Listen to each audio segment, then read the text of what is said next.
Bine v-am găsit, dragii mei din Zodia Balanță, oriunde v-ați afla.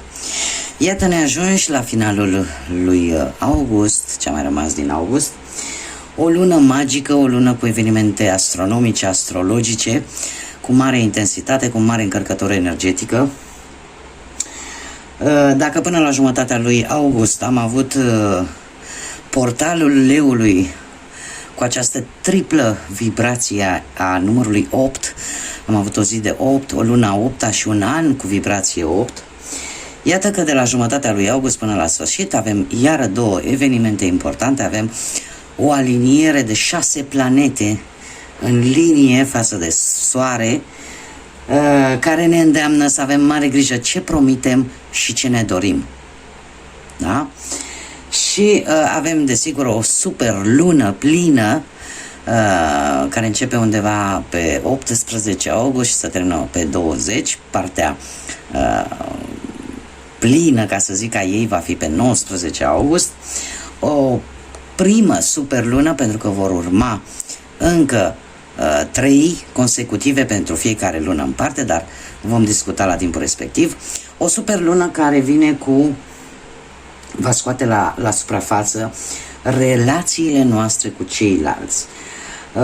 Cumva e un moment ideal să recunoaștem, să ne recunoaștem acele conflicte interne pe care le ținem în interiorul nostru, să facem schimbările necesare pe care poate trebuia să le facem de multă vreme și nu le-am făcut, și în felul ăsta ieșim din anumite blocaje. De asemenea, este o oportunitate foarte benefică de a ne vedea pe noi și viața noastră cu alți ochi, dintr-o altă perspectivă, și de a descoperi de fapt ce potențial există în fiecare dintre noi. Așa că, dragilor, dacă aveți Soare, Lună, Venus sau ascendentul în Zodia Balanță, atunci această lectură este de asemenea și pentru voi. Haideți să vedem ce energii, ce mesaje, ce sfaturi vin pentru voi, dragilor din Balanță, în acest sfârșit de august.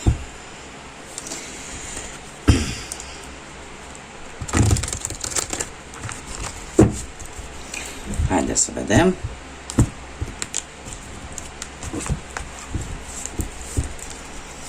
Și avem un 9 de bâte, arcanul major, lumea,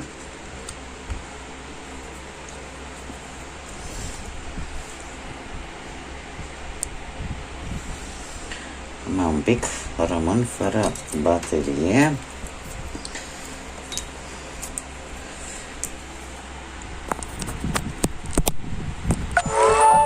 Bun.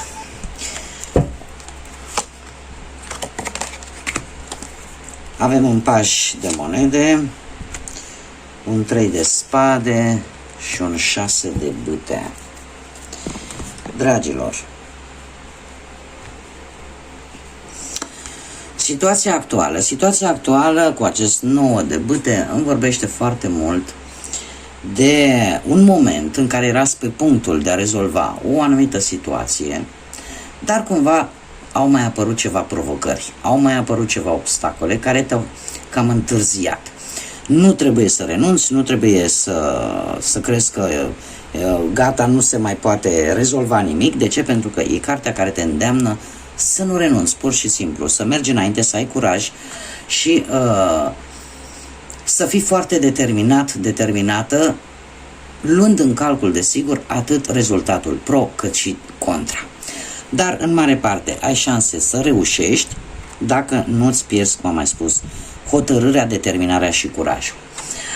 Poate cineva la locul de muncă îți vrea postus și asta aduce anumite tensiuni, sau poate ești într-o negociere destul de dificilă la care poate nu te așteptai, sau poate pur și simplu ești în căutarea unui job și cumva ți se cam pun bețe în roate. Nu trebuie să renunți, pentru că sunt mari șanse totuși să reușești. Dacă vorbim de dragoste, se pare că unii dintre voi care sunteți într-o relație vă cam luptați cu morile de vânt, ca să zic așa. De ce? Pentru că există întotdeauna cineva care mereu are ceva de spus vis-a-vis de relația voastră, are ceva împotriva relației voastre. Ar trebui să vă uniți puterile dacă considerați că relația voastră este una bazată pe respect, pe dragoste, pe iubire, pe lucruri importante și pozitive și necesare într-o relație, și să luptați împreună pentru relația voastră, pentru ceea ce voi vă doriți.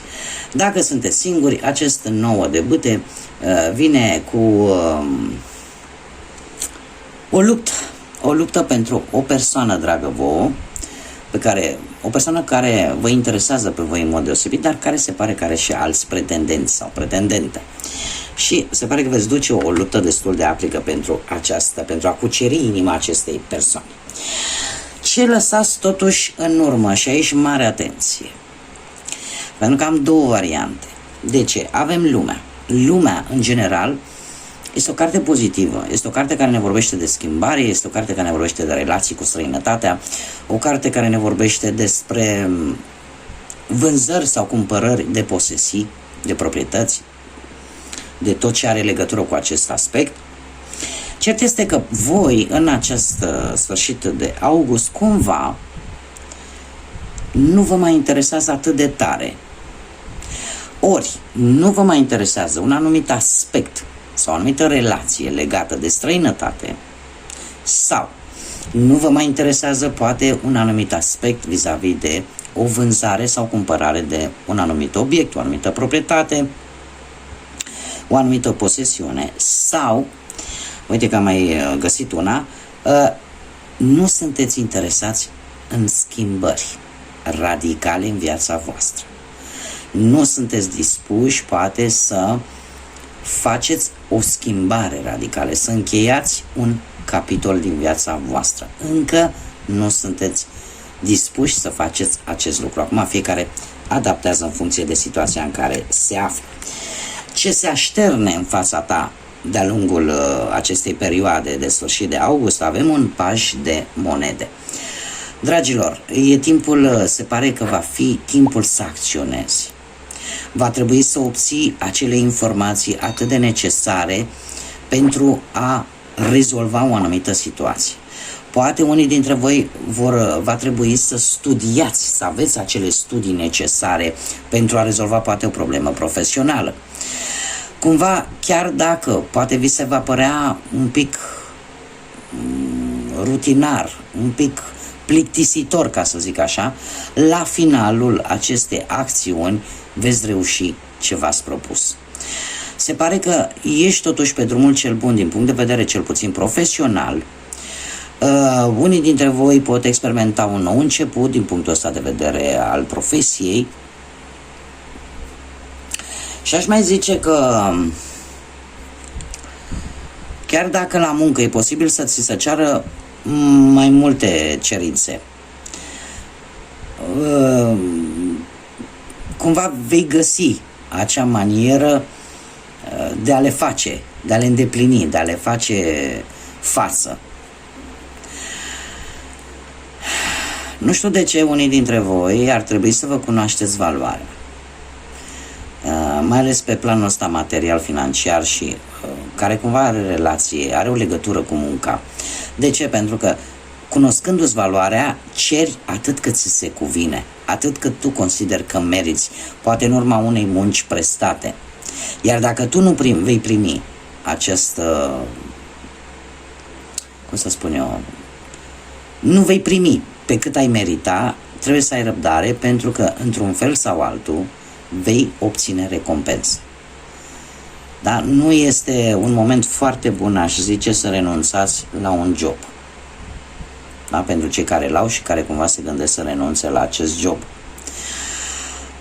Ce ar mai fi? În dragoste e posibil să fi intrat un pic de monotonie în relația voastră, chiar dacă poate iubire există. Așa că ar trebui să dați un nou impuls relației, să faceți lucruri noi sau pur și simplu să încercați să reînviați așa un pic relația, în așa fel încât lucrurile să meargă în direcția în care voi vă doriți. Pentru unii e posibil să fie chiar o relație de foarte puțină vreme și care de moment merge pe drumul cel bun. Iar pentru cei care sunteți singuri, e posibil să apară în viața voastră cineva mai tânăr decât voi, cu bani, care poate să nu fie foarte implicat din punct de vedere emoțional și să aibă ceva legătură cu locul de muncă sau ceva legătură cu ceea ce faci tu în acest moment din punct de vedere profesional. De ce anume trebuie să ții cont? Și avem, din păcate, avem acest 3 de spade. Trebuie să ții cont că poate singurătatea, poate refuzul de a face o anumită alegere vine dintr-o durere emoțională. E ceva, sunt anumite cuvinte poate care te macină, anumite consecințe care încă te frământă. Posibil să fii poate într-o perioadă încă de tranziție, încă de recuperare. Nu știu de ce, aș zice că unii dintre voi poate chiar ați trecut printr-o intervenție medicală, da? Și încă posibil să vă aflați încă în tranziție de vindecare. Așa că ori că aveți o suferință strict medicală sau o suferință internă ce ține de suflet, ce ține de psihicul vostru, de moralul vostru, încă se pare că sunteți în recuperare, încă sunteți în perioada aia de tranziție. Ar trebui poate poate la locul de muncă cineva ia o recompensă care nu îi se cuvine, care de fapt poate vi se cuvenea vouă. Poate că dacă aveți ceva probleme cu bănuții, ar trebui să lăsați orgoliul la o parte și să cereți un ajutor. Dacă vorbim de dragoste, e posibil să apară anumite discuții, anumite neînțelegeri sau poate o anumită decepție.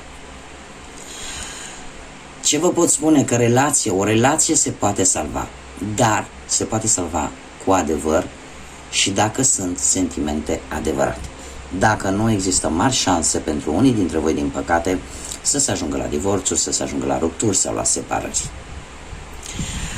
Pentru cei singuri, aș spune că chiar dacă ați cunoscut o persoană, posibil să cunoașteți o persoană de puțină vreme și care, din păcate, să vă decepționeze într-o perioadă foarte scurtă de timp. Iar voi trebuie să țineți cont de aceste aspecte. Și că tot am ajuns aici, haideți să spunem și niște zodii. Avem în principal zodii de pământ, Taur, Fecioară, Capricorn, și aș zice eu zodii de foc, Berbec, Leu, Săgetător. Acum, ce este necesar să știi? Avem un 6 de bâte. Dragilor, este necesar să știi că vei reuși. 6 de bâte îmi vorbește de succes, de realizarea unui proiect. Unui proiect pe care se pare că te-ai focusat foarte mult pe el și poate ar fi cazul ca și în următoarea perioadă să te focusezi poate chiar mai mult pe tine. Da? Și să nu te mai intereseze ce spun ceilalți, să nu te mai intereseze invidia și bârfa celorlalți. Da? Trebuie să fii un pic mai atent la ce-ți dorești tu cu adevărat, la ce te face pe tine fericit, fericită. Cum de asemenea, dacă vorbim pe plan profesional, aș zice că într-un final vei obține o recunoaștere pentru munca pe care tu o faci. Și e posibil ca în următoarea perioadă, dacă nu e sfârșitul lui august, undeva începutul lui septembrie, să vină chiar un job poate mai bine plătit decât cel pe care îl ai în acest moment. Cumva apare o îmbunătățire, apar creșteri și pe plan financiar și aș mai zice că chiar și în relație, pe partea asta amoroasă, apare o îmbunătățire. Iar pentru unii chiar aș încerca să spun posibil și o nuntă. Cât despre cei care sunteți singuri, sunt mari șanse să apară în viața ta pe cineva. Apare cineva pe care tu l-ai iubit sau ai iubit-o în secret și la care ai avut o perioadă lungă de timp în care visai să fii cu această persoană.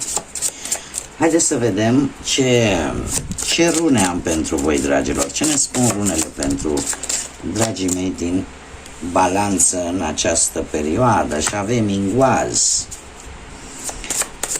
creștere,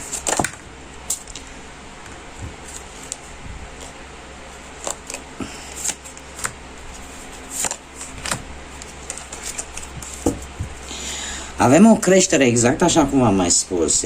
Vine o creștere. Vine o creștere care poate să fie sub aspectul poate a unei veniri pe lumea unui copil sau pur și simplu vine o armonie, o pace, o liniște în viața ta. Unii pot face chiar schimbări de casă sau pur și simplu veți simți că renașteți, că ceva benefic în sfârșit ajunge în viețile voastre. Avem de asemenea runa Unjo, care ne vorbește de bucurie, de confort, de plăcere. Amândouă parcă se completează aceste două rune. De ce? Pentru că ne vorbesc în mare măsură cam de la aceleași lucruri. De acea prosperitate, de acea bucurie în urma unei realizări. Și avem și ultima rună, Algiz, care ne vorbește de protecție. Se pare că chiar dacă vă vine greu să credeți, totuși sunteți protejați. Aveți o protecție, dar e o protecție, cum să spun eu, divină, aș spune. O protecție care vine mai presus de înțelegerea noastră. Sunteți protejați, aveți un gardian care vă protejează. Iar dacă atunci când vi se întâmplă lucruri care vă fac să suferiți, ele se întâmplă cu un scop, sunt de fapt acele lecții pe care nu le uiți toată viața și care trebuie să ni le asumăm, pentru că face parte din experiența fiecăruia de viață. Lecții dure care aduc înțelepciune, aduc înțelegere și ne fac să ne maturizăm și să vedem lucrurile într-o altă perspectivă. Bun, avem o mutare. O mutare, dragilor. Avem o schimbare de locuință pentru unii dintre voi. Unii se vor muta cu partenerul lor, alții pur și simplu vor face o schimbare de locație, de locuință. Iar aici, foarte interesant, unii dintre voi vor fi vrăjiți. O vrajă a dragostei. Acum, poate să fie pur și simplu metaforic vorbind. Da, să fiți vrăjiți de partenerul vostru cu ghilimelele de rigoare, da, ca să ne înțelegem. Și asta să vă facă să vă mutați cu partenerul vostru. Și e foarte interesant că îmi iese un da. Un da care vorbește de noroc. Și se pare că norocul e de partea ta. Așa că tind să cred că, într-adevăr, această vrajă este de fapt datorată, este o vrajă a iubirii. Dar probabil nu la ce se gândesc mulți. Da? Nu cu umblat pe învrăjitoare și mai știu pe ce alte locuri, ci pur și simplu că poate sunteți într-adevăr iubiți pe cineva foarte mult, unii dintre voi, și ați luat decizia de a vă duce după acea persoană, de a trăi cu acea persoană sau pur și simplu poate considerați că e ca un noroc, e ca o binefacere care apare în viața voastră. Bun, dragilor, aceasta a fost lectura pentru voi. Eu vă mulțumesc pentru atenție, ca de obicei, și vă doresc să aveți un sfârșit de luna august cât mai liniștit, cât mai răcoros, cât mai plin de căldură umană, de voie bună, de vești pozitive și de multă energie pozitivă. Până data viitoare, când ne vom revedea, să fiți iubiți, dragilor!